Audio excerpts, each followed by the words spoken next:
Hello and welcome. Good to be here. We're going to go ahead and get started with centering. About 10 minutes of sitting.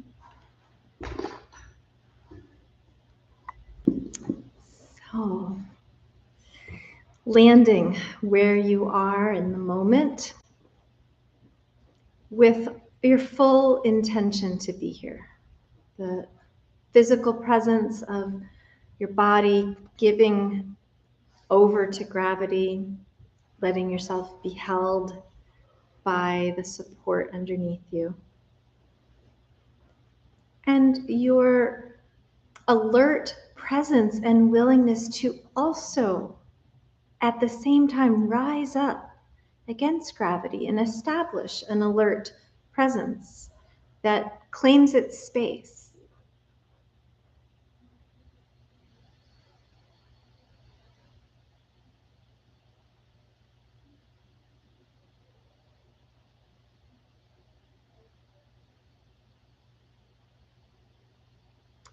And in between those two dynamics of dropping down into a steady, supported anchor and an assertion upward at the same time with the rest of you that takes up the space it deserves, is the flowing breath. So taking that in and letting it go back out.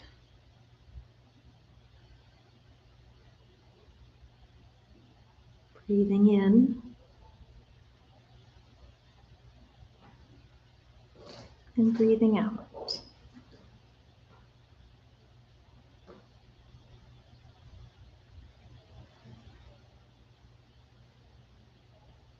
And noticing if there's a willingness to clear the space that exists between the breaths. In other words, if you elongate slightly from the bottom of the inhale to the top, and from the top of the exhale to the bottom. Oh, I'm so glad you came in.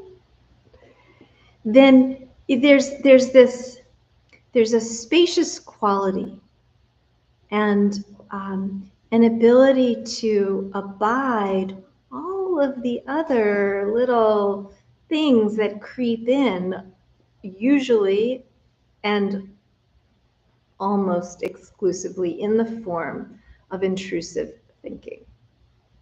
So if we're willing to extend that space a little bit between the breaths and their transitions from in to out, then we might give a little easier cushion to the landing of those intrusions. And they might not take hold so fiercely. So that's the invitation. Just to make some inner space.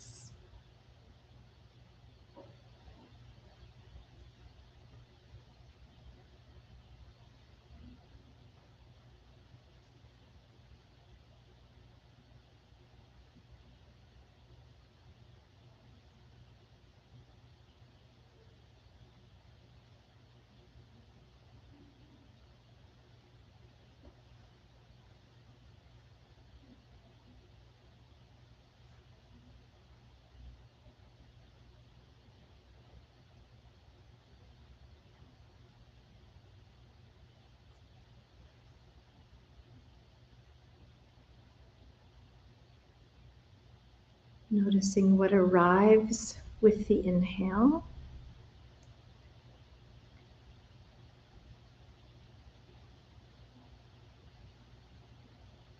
And then noticing that maybe it could have been gone before the exhale.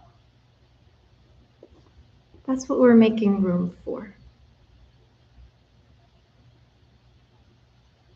That these intrusions of thoughts have a little less stick to them. They're not going away. As long as we're conscious beings, thoughts will intrude.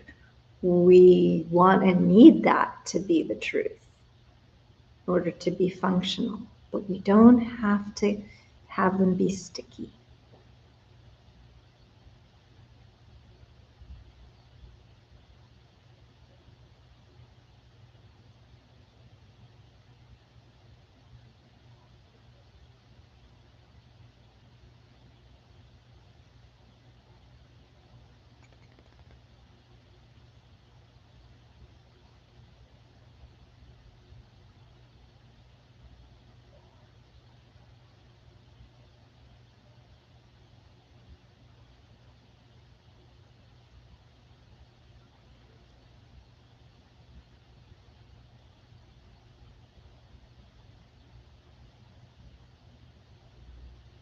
You could think of your thoughts as the capability you have to navigate yourself when you drive, if you drive from one place to the next.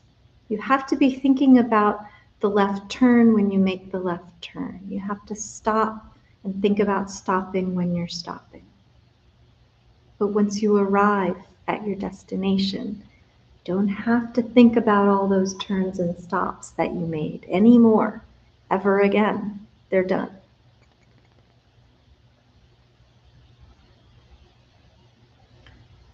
You may drive the same route again, but it will never be exactly the same. There will have been different traffic patterns, and the lights may change at a different rate. There may have been something else playing on the radio. It will be similar, but it will never be the same. So we can let the previous trip not stick.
Continuing to make space with the breath coming in and the breath going out.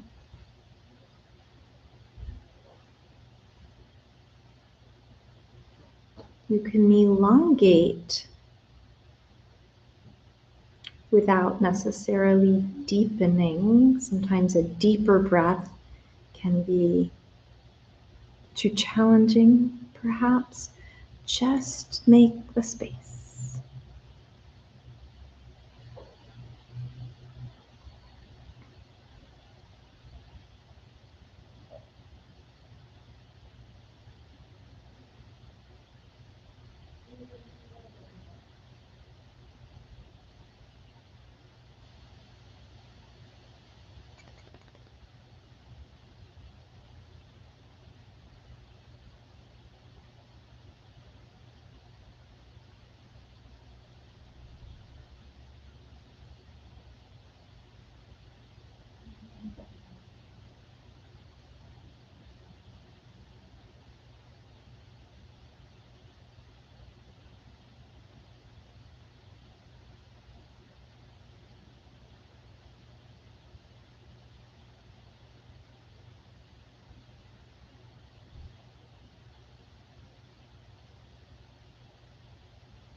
Offering a deepening quality, if that feels okay right now in your body.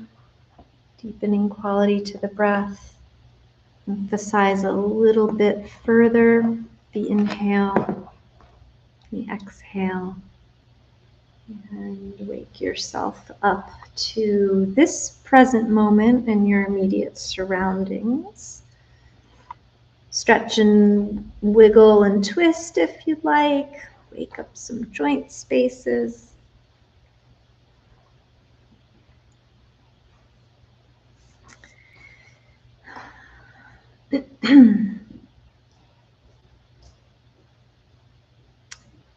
There's a saying that often gets attributed to the Buddha, which is actually, we think, inaccurately attributed to him, but the saying goes, pain is inevitable, but suffering is optional.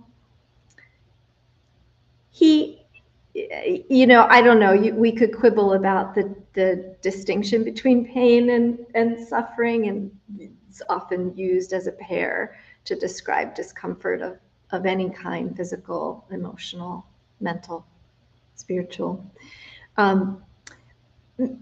But we can extrapolate some meaning from it that's consistent with Buddhism. And it shows up immediately in the very first teaching in the Four Noble Truths.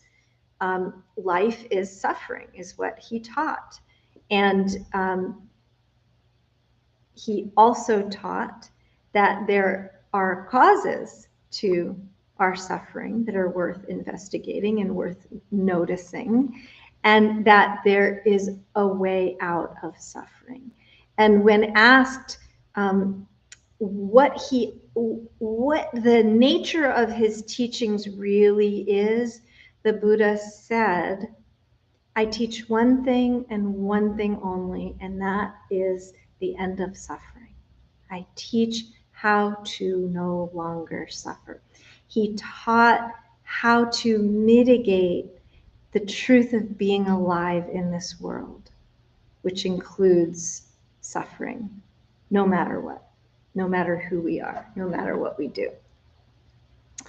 In the yogic view, we understand that we're told that suffering has 5 root causes, only 5, that we don't understand who we really are, that we think the world is permanent, that we attach to certain things and we push other things away, and that the root base of all the suffering is an ignorance that distorts and causes us to misapprehend everything about our lives, everything about who we are and why we're here and what everyone else is up to. That there's a fog on the lens through which we see things, and that alone causes all the suffering. In the Buddhist view, very similar to that piece of the yogic view, that's the root cause. That's the base problem, is that fog on the lens that renders us unable to see the truth of things. Rather than this list in Buddhism, the suffering is understood to be a cyclical event.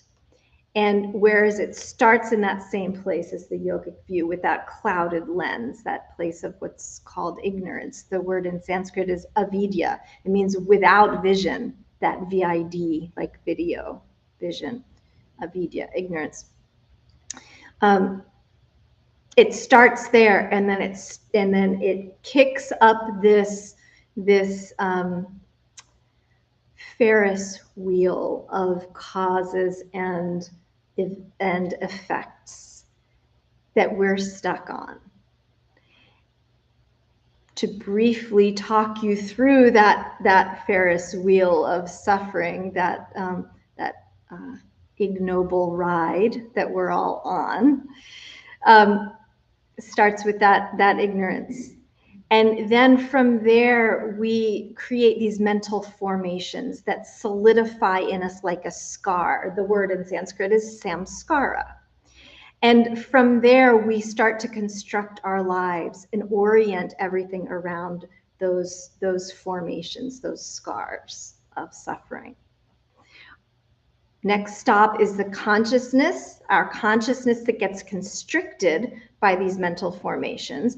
Then we start to shape them even further with names and forms.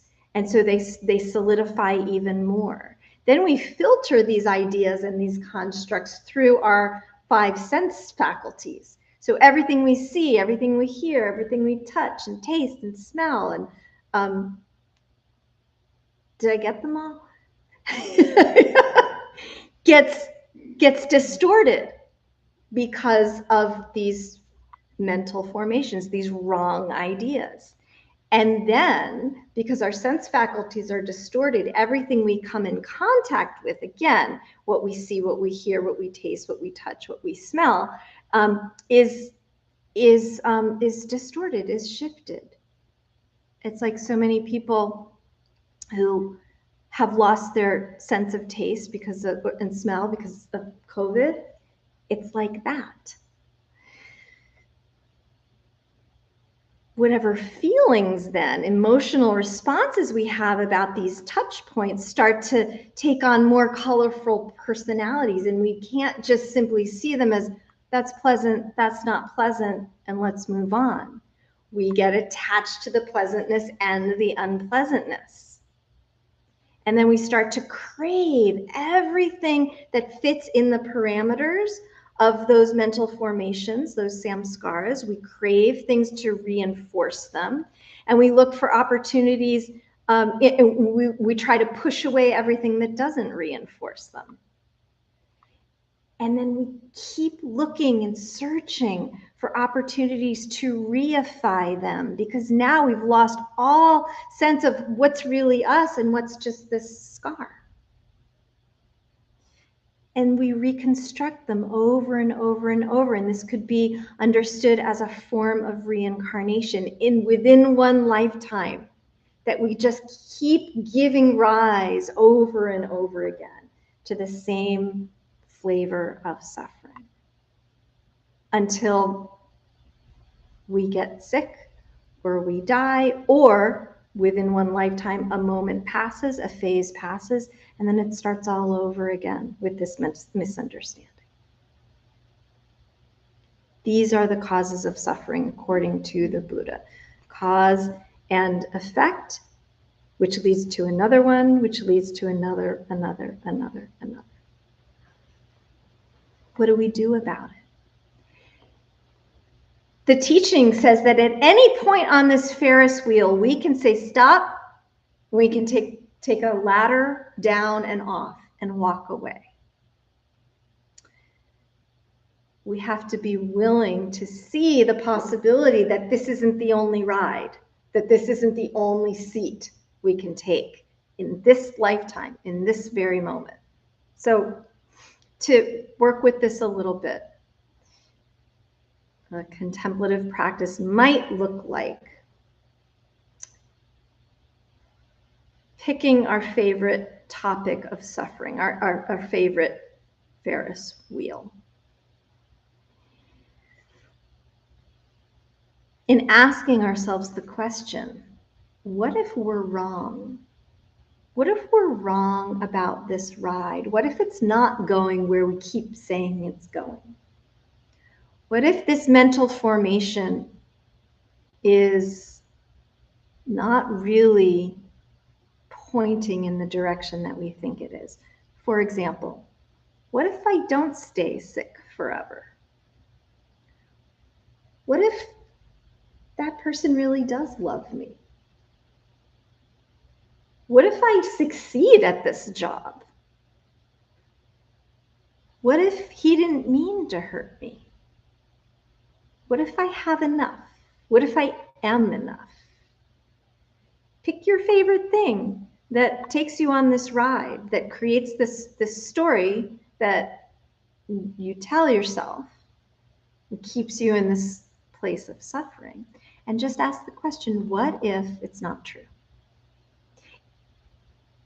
And it may be true right now, and it may have been true for as long as you can remember. But what if something changes? So it suggests to me, when I contemplate things in this way, a spaciousness, as I was inviting in the beginning, our first sitting session. What if, and then fill in the blank, and see if you can sit in that space. The stories are going to come. They will intrude because they have been reified so deeply. Keep making space. Keep taking the breaths. Keep asking the question, what if that's not true?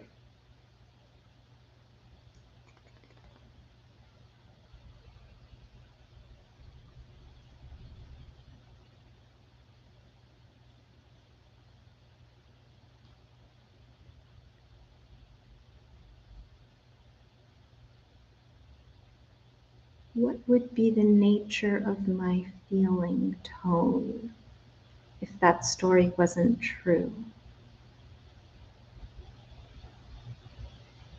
What would be present for me if I wasn't clinging to that thing or pushing away the other thing?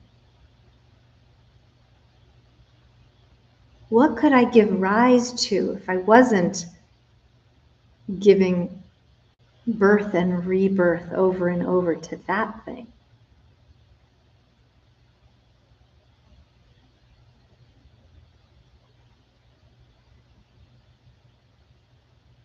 Maybe you get a little glimpse of the sensation of freedom or lightness or ease or comfort. Maybe.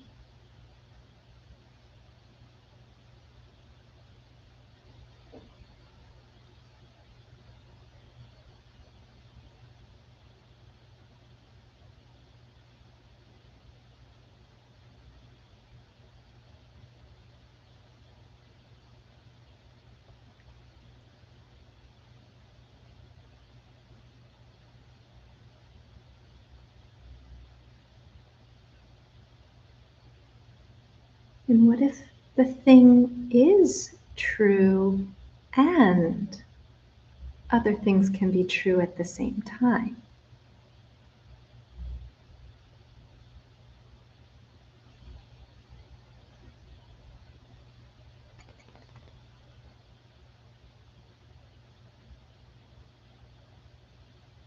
What if, fill in the blank, they don't love me?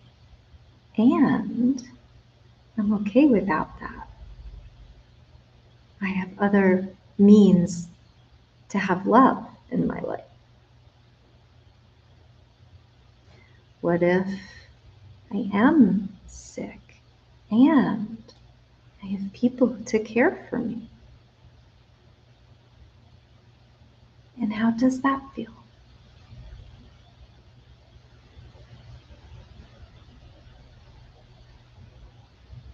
Does it mitigate the suffering?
Notice the intrusions.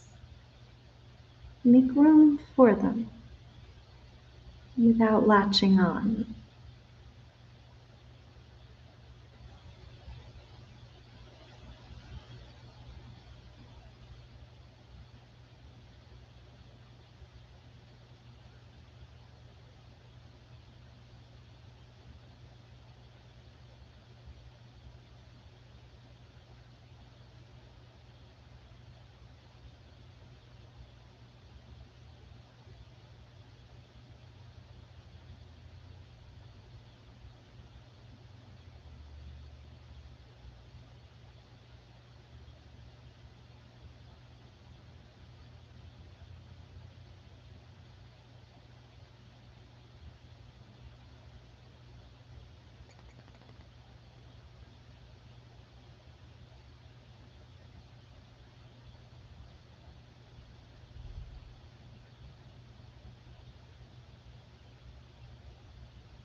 Take a few more steady breaths.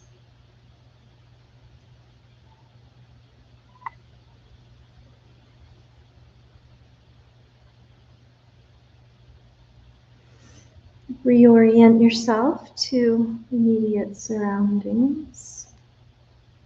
Wiggle, stretch, shift around if you'd like.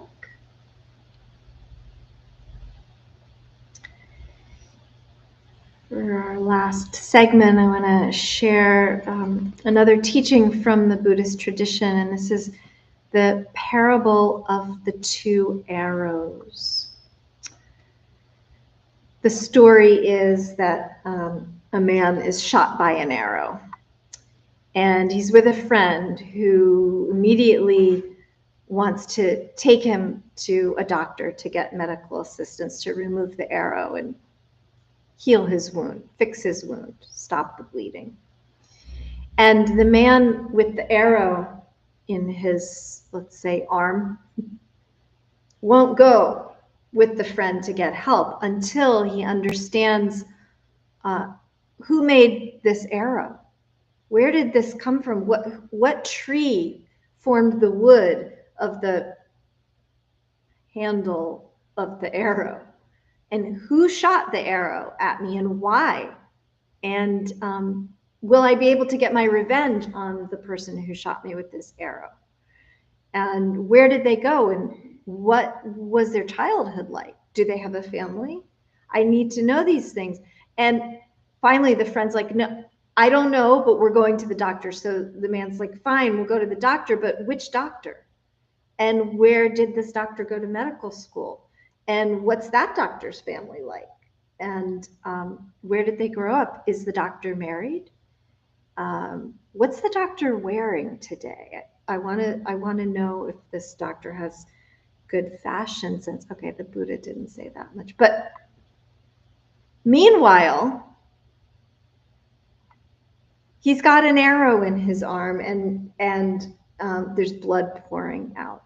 Right. So this is what we do.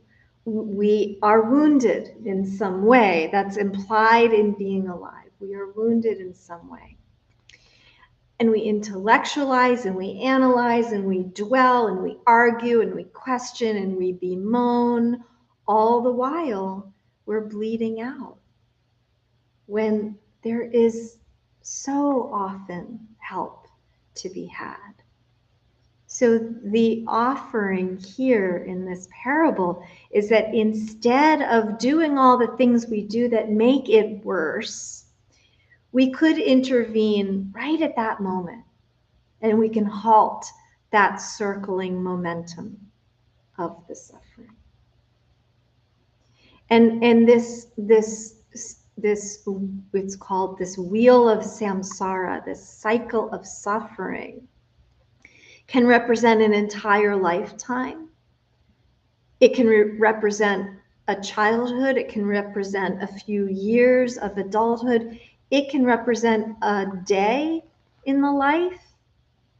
And it can represent 1 minute, because that's how quickly the brain spins up its stories, spins up its justifications, spins up its defenses of why we're going to keep suffering. And while much of suffering is not a choice, it's there because of circumstances that are painful, that are unfortunate, that are difficult, that there's nothing we can do about. There's so much about which we can do and choose, the way we see, the way we think, the way we process, so that we're not getting wounded by that second arrow over and over. We'll take some quiet time now just to digest those ideas and sit in a space where ideally we're willing to turn the volume down on the stories, to not let those intrusive thoughts be quite so sticky, to dull the points of those unnecessary arrows.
Take a few more steady breaths. Linger for some last moments, spacious, willing to consider that some of the stories that we've been telling ourselves are not true. Willing to consider that we don't have to keep adding arrows on top of arrows. Willing to consider suffering can be mitigated.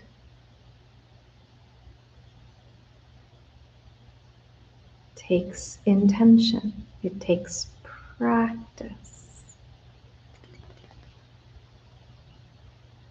It takes compassion, immense self-compassion.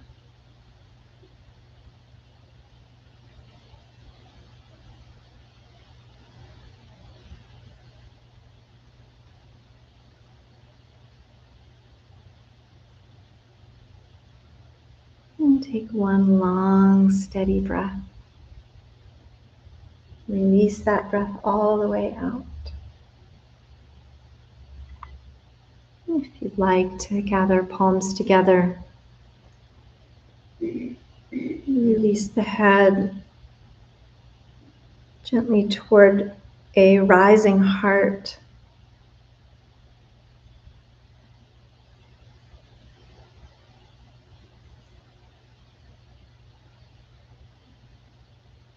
Dedicate the merit of these practices and these teachings to all sentient beings in the hope that we all may find our way through the causes of suffering, through the suffering itself, and into a place of ease and peace.